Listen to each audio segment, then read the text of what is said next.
Kaixo, ongi etorria, gorputz honen volumena kalkulatzeko lehenengo deskonposatu egin beharko dugu. Orduan, ikusi dezakezu, hemen lehenengo kalkulatu dezakegula prisma osoa, hutsunerik gabe. Horrela izango ditzake. Eta honi, kentzen badiot, goiko zati hori, hemen azaltzen den bezala, geldituko litzaiguke pieza, ezta? Orduan egin behar dugu oso hartu eta kendu pieza bat. Honen volumenak kalkulatu ezakegu, nahiko erraza da, ezta? Honek 40 neurtzen du, honek 80, eta altura hemen jartzen duna 15. Hau edo, volumena berdin jarriko dugu formularik abesena. A bider B, bider C. Ortoedro bat delako. Orduan, volumena berdin, 40, bider 80, bider 15. Guztira, 48.000 zentimetro kubiko. Eta horrein, kendu beharko diogu, beste honena. Zeitzu da honek prisma batena, ezta? Ikusten dezu bezala, etzanda dago, jartzen badugu zutik, hori izango ditzake, ezta?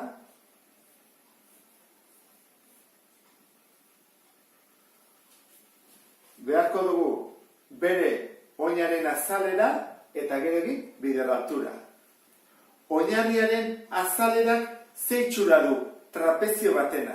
Orduan, jarriko dut azalera, hemen ikusten dezun bezala, eta hor bezala, eta formula. Oina gehi beste oina, bider altura, zati bi. Beharko ditugu orduan bi oinak eta oinen arteko distantzia. Zenbat hemendik onera? 10. Zein da oina handia? Hemendik horrea doana. Zenbat da guztira? 40. Eta bai bada 10. Eta hau 10, kendu beharko diogu 10, eta beste 10 bat. Eta orduan behituko zaigu, hemendik horrea doana. Hori izango litzateke oina handia. Zenbat da? 20. Orduan, oina handia izango litzake 20, oina txikia 10, eta falta zaigu distantzia hemendik onera. Honek esaten dugu 5, hemendik onera. Orduan, hau izango litzateke 5. Ordezkatu dezakegu, datu guztiak dakizkigulako.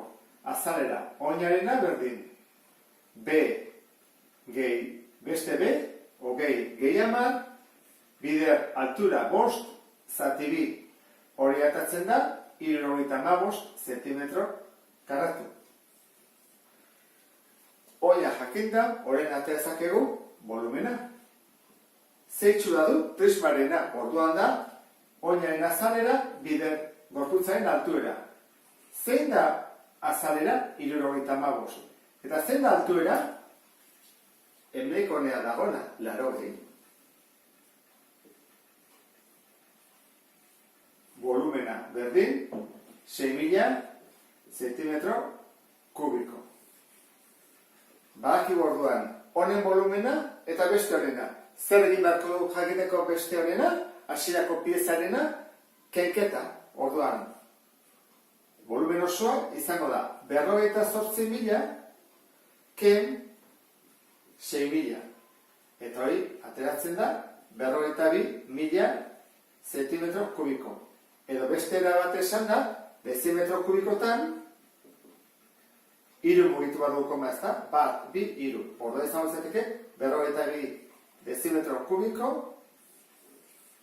edo 42.000 zentimetro kubiko. Eta honekin bukatzen dut. Beste bat arte, agur.